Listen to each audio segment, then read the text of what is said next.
My name is Yu Tíngzhī, boss of the River Rats, and this is the glorious story of my life, and you are lucky enough to have an opportunity to read it. This book is my personal journal, and though there will be holes in my story because I am not a professional writer, I hope to make it as complete as possible. I was born in a tiny village in the mountains of Dali, my parents dead before I even knew them.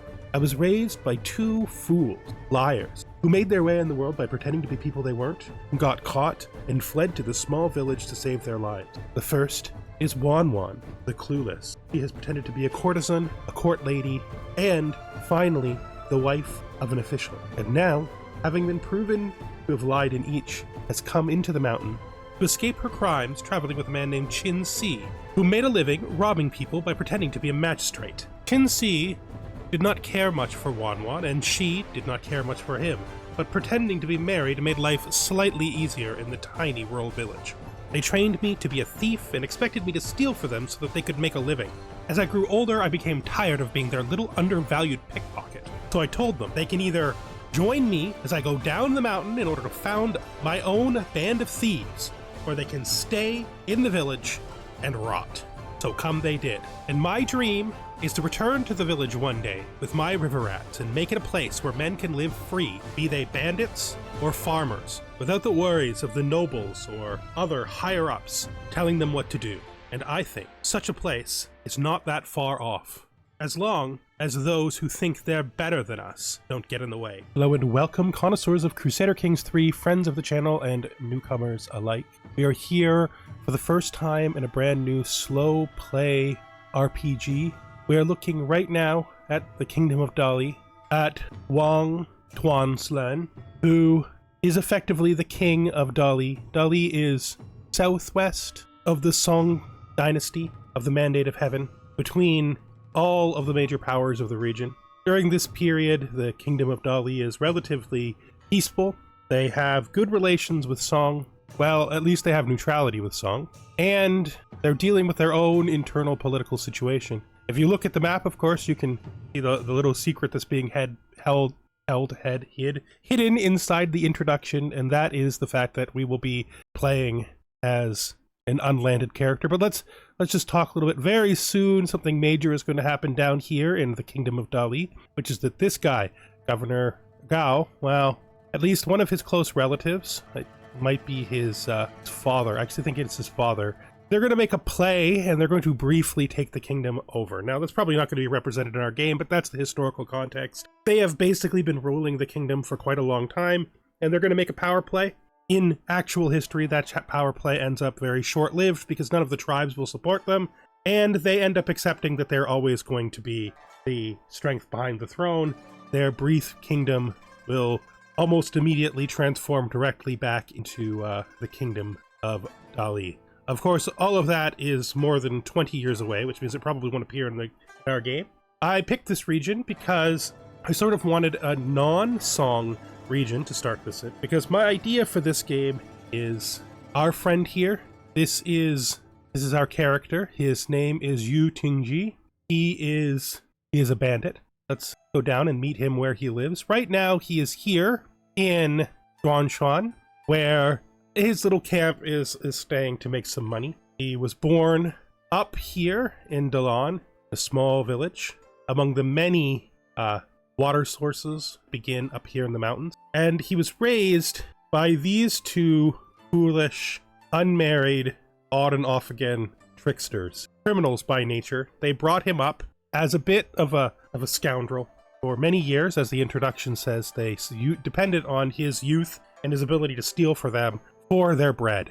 Recently, though, now that he has grown nearly into his full manhood, he has more or less rebelled against them, thrown off their leadership, made the decision to try to make his way in the world. His primary goal is to fortify the old village and try to bring prosperity to the place he was born, and then to see if he can break away from poverty and the bandit's life to make a name for himself. Now, there are lots of different things sort of sitting in his mind that tell him how he would do that, what it would look like to make a better life for himself. While he is from Dali, he is from one of the ethnic minorities here.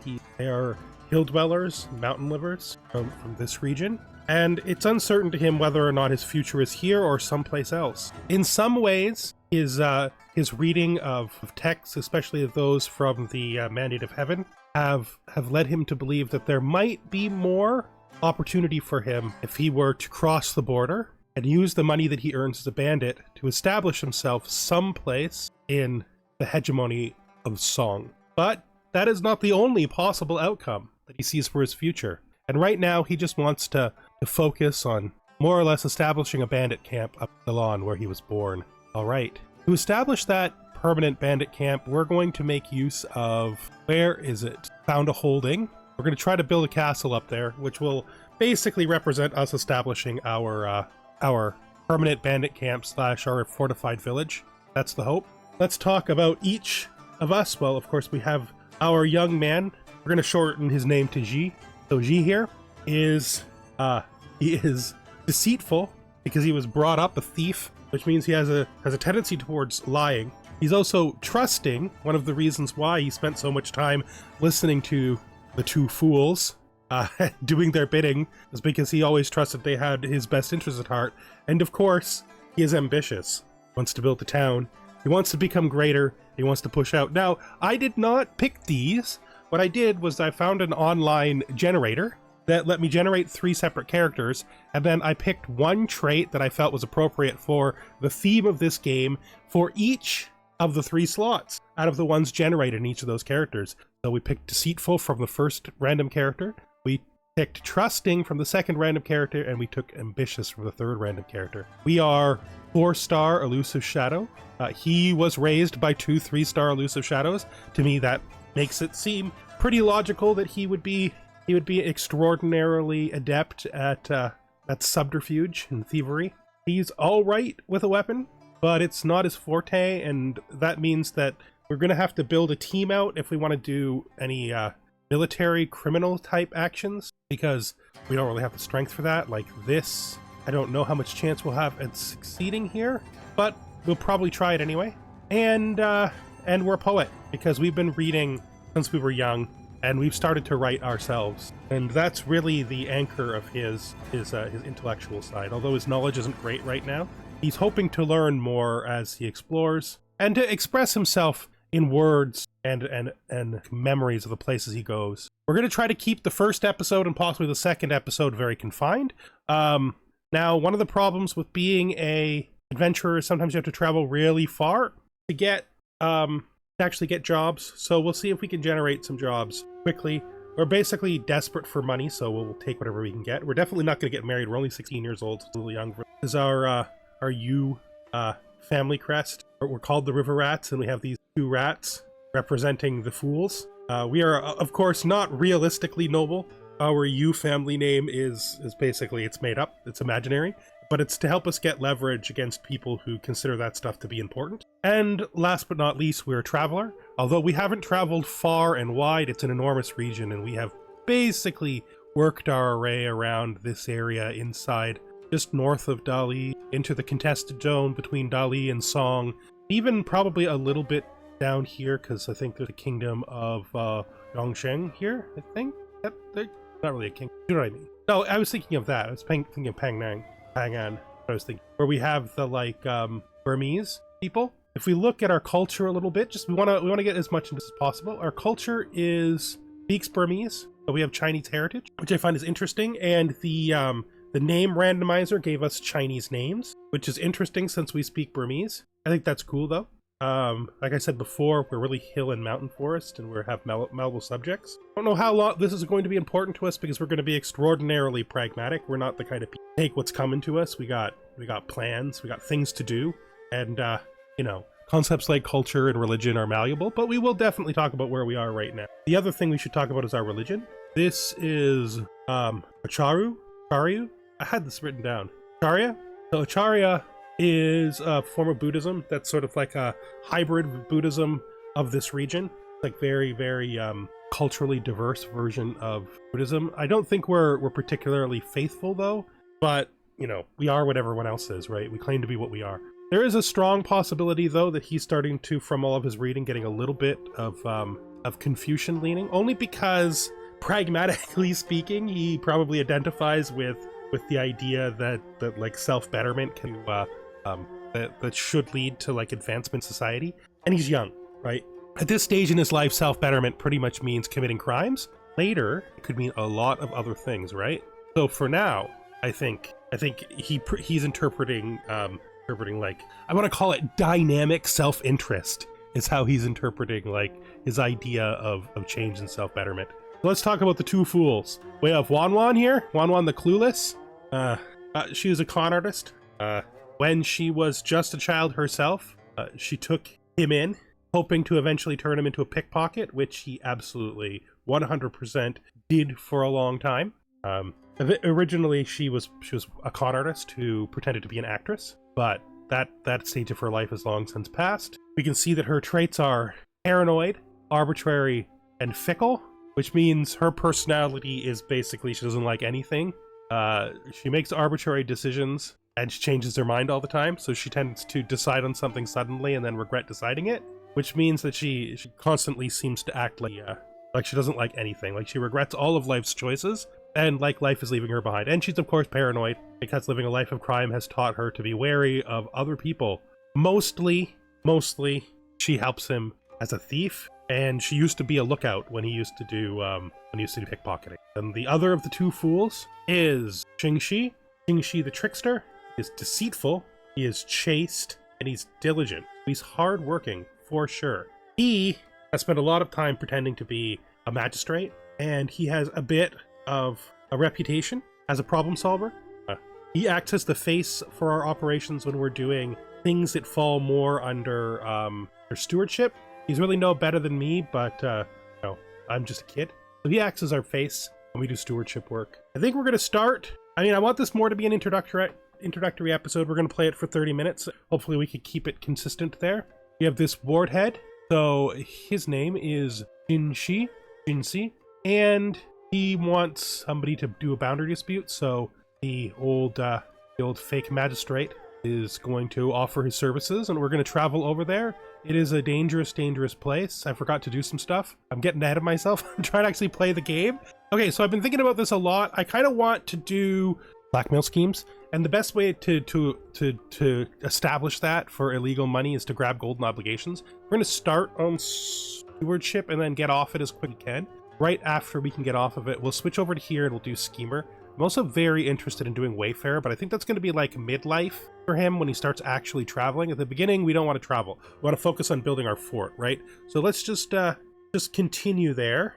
We're going to go into town because we want to try to generate some more jobs. Let's see. Let's look at tavern. We have these three people. We want to, let's see, check out who the lady is. She's nothing and we don't want to fill our camp up willy-nilly, right? We are bandits. We want to bring people with us who actually could be of use. We're going to listen to a story, but we don't want to send any resources on it. So let's do... I don't want to do the hospitaler. I don't need stealth down, so let's just listen to the story. Ooh, stewardship lifestyle experience. That's actually really helpful for our goals. And let's see if there's anybody free in here. That guy, and this guy. He is... this one, right? Look, is terrible. Literally terrible. So bad. Yeah, he's not worth free. So on second thought, let's get out of here. We were going to go someplace else, and we should go to the town crier. Let's add those two criminal contracts back. Look, got around us. Okay, well, we're going to try everything, right? We got a good number of jobs around us for now, so that should be a good start. Let's look at our positions. We need a caravan master. They're both poor. Second, well, caravan master. Well, Tíngzhī can be our second. That makes sense, since he's oftentimes representing us as his job of pretending to be a magistrate. I think let's leave everything else as good. Not have an heir. All right, let's begin. What is this job? That is a difficult name to pronounce. So, Ritsis Ha Macho reminds all of the punishment for theft or conspiracy to commit theft, and the bounties for those suspected of such. Only I may access the treasury. So, we're going to be robbing the treasury. I love it. I absolutely love it. What a great start. Now, this is a problem. You know what? Maybe I changed my mind. Maybe 25. I'm going to spend 25 gold. So we could try to convince her. We could try to trick her. Let's leave it up to chance. She probably would be... maybe she'd be okay as a caravan master. I mean, she's not really good. Let's leave it up to chance. All right. So let's see. Does she make a better caravan master than the person we previously had? Nope, she's just as poor as the rest. That's fine. I mean, actual effectiveness, she's better. That. Yeah, I don't know if that was a good choice. I mean, it's one extra person. Jen, maybe? I don't know. I'll check between episodes what her name is. Mostly when I introduce new characters, I will probably try to make sure I know what their names are by the next episode, so we may get mispronunciations of names when they're introduced, but we'll do a better job in the future. She is callous, but she's ambitious like me. Okay, I can see it. Might be alright. Let's see how better this travel is. Oh, I mean, strictly speaking, it is better. I guess we're gonna have to put some money down. Yeah, I think that's the best we can do. We're not paying for mercenaries. That's too much money. Let's head out there and let's see if we can rob this treasury. Everybody's gonna have to be doing their best because we're not really great yet. That's the biggest problem we have right now. The holy tree. I am told nature is venerated here in Dalan as an extension of the will of the gods.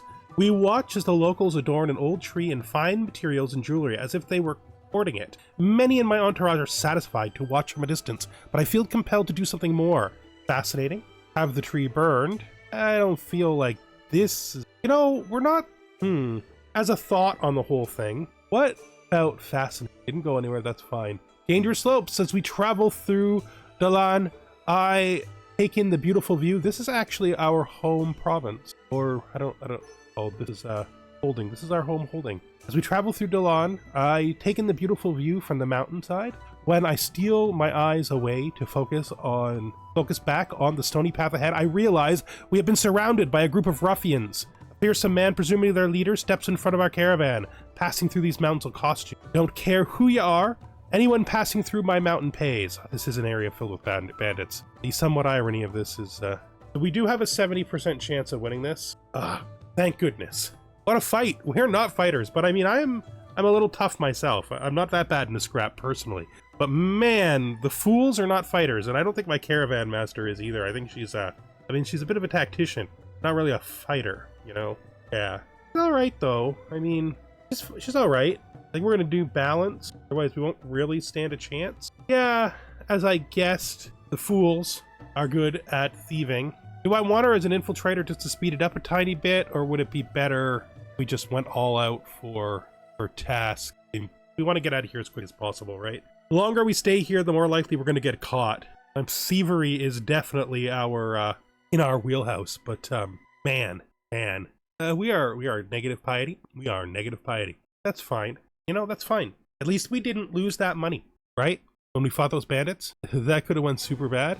Prevails of a cook. I don't think we're being unreasonable, so this is the cook event when they're complaining that they want better. Yeah, they want us to use mountain game to stock up and get some luxuries. What are you even complaining about? Fine, we can restock. I think we'll just do well-provisioned camp. We are actually well-provisioned right now, and the follower opinion is always useful. Got about 2 months before we go on to the next stage. We're gonna hit 5 in 30 days, which is okay. We're at 58%. Really have us much rather just push all the way to the top, to be honest. But there is always a risk of being caught. After this, we might want to do something a little bit safer. We definitely could have the old liar, the old trickster, do his usual doing and pretend that we're a magistrate and border disputes, these boundary disputes. Apparently, she's an outsider, ranger in the camp. All right, well, we'll speed this up just to finish these this last tick through. We're gonna click on it this time, even though it won't quite be 100%. I think 95 is plenty. Seize the moment. Great gain. We are now gallows bait. A lock quietly picked here, a sentry judiciously stabbed there, and suddenly the wealth of Muli unveiled before us. Our sacks are filled as quickly as can be, and we're gone. Hang the consequences. Hopefully, just not us. You know, there's plenty more back there. You know, all in. We filled our pockets with silver coins stolen straight from this woman whose name is impossibly difficult to pronounce as treasury already, but there's plenty more of value to be found in her castle. Golden candlesticks, elaborate tapestries, finest linen, clothing, sacred texts, and more. All the many accoutrements that the good Ritz's Pa likely takes for granted, but which to a humble freebooter represents profit. Dalo, knives out. Yeah. Dalo, knives out. Slitting the throat of a late rousing sentry, I catch the body and guide it gently and quietly to the floor before kicking it over in the deepest shadow I can find. Wiping the blood off my blade, I toss over the poor fool's post. Some fancy embroidery here, a little silver there. It all adds up. Death for a good cause. Yep. Stay low. Knives out. Do we do this again? Do it. All right, so we've slit another sentry's throat. One more. We can do one more. We've got enough. Flee. We're done here. Like the shadows of the night, we are away. The first roars of alarm and outrage are simply distant echoes. By the time they reach our ears, the dull sound of far-off consequences easily ignored.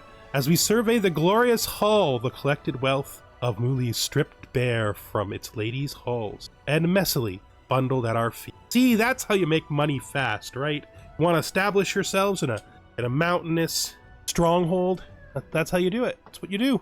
288 gold. What a haul. You know, we're not going to be able to, like, that's pretty serious thieving we just did there. Let's shake off a little bit of heat. What's up here? You know, kid, I should have listened to you years ago. That old coward Wan. She was always holding me back.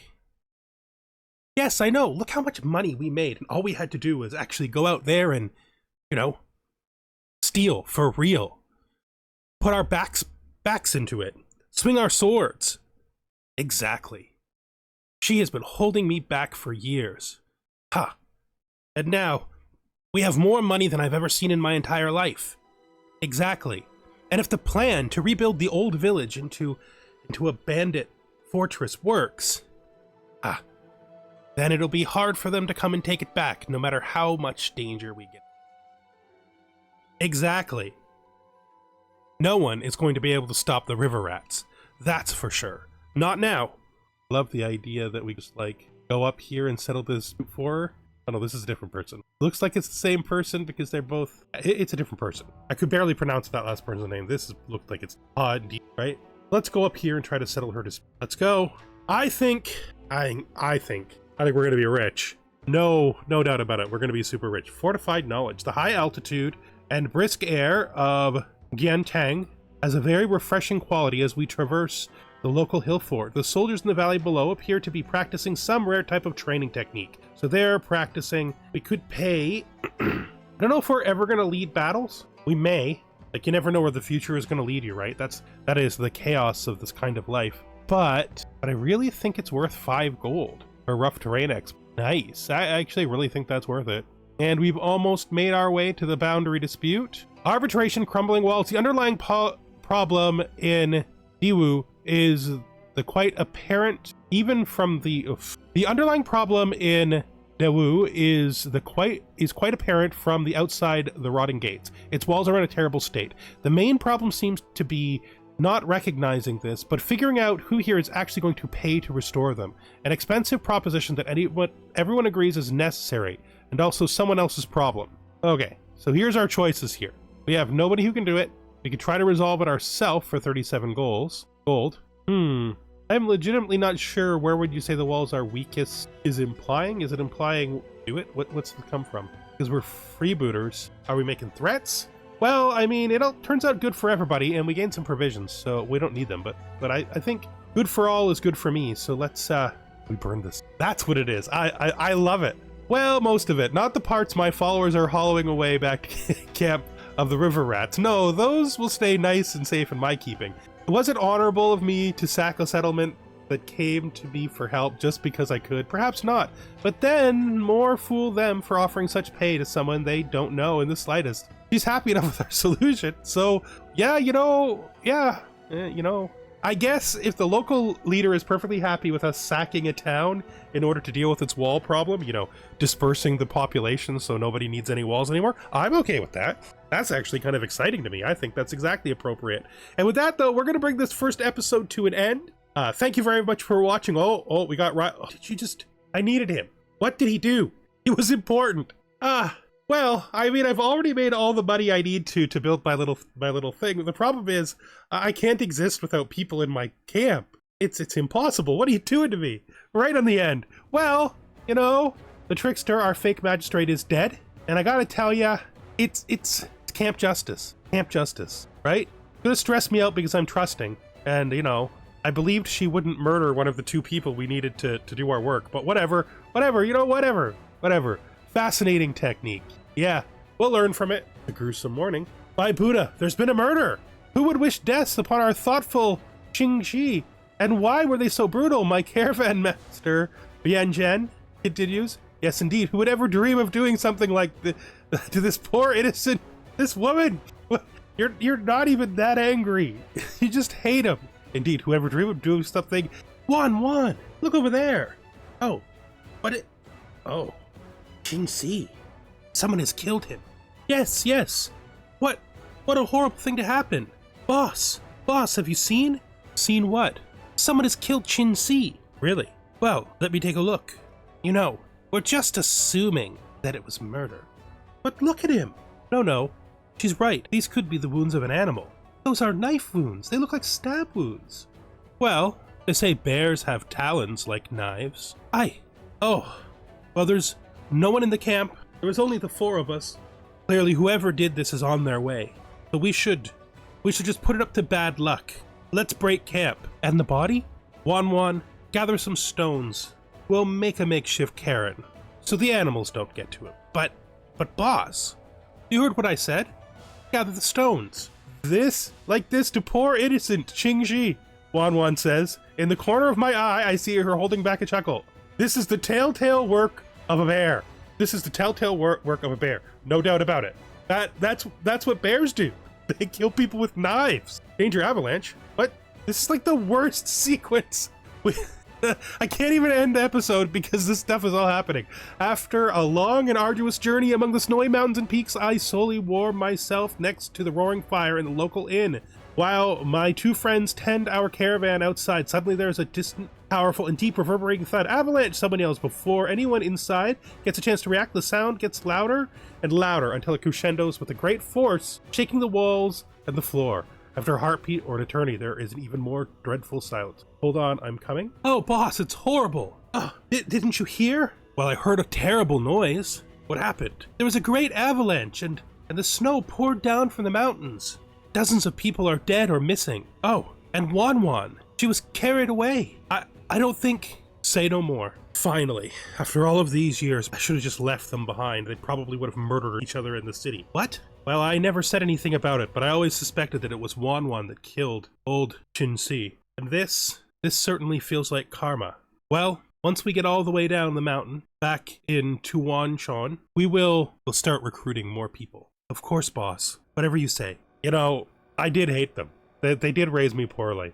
I believed in them. And now this whole murder has happened. I'm learning the real nature of people here. That is what's happening. I'm just gonna let it pass. Those old liars are now officially dead. They died in the first episode. I can't even get out of these things. It's hilarious. A figure stumbles into camp, dirty and tired, clearly in need of a square meal. His name is Purbu, he says, or Furbu. One of those two. There's more like me, he gestures off in the distance. All of us left to rot after every petty conflict ends. So it is a poor, unfed soldier who is one-legged but can fight. He's not good at lying. Both of my good liars are now completely gone. But he's a good tactician, and he's actually bored. He's spindly.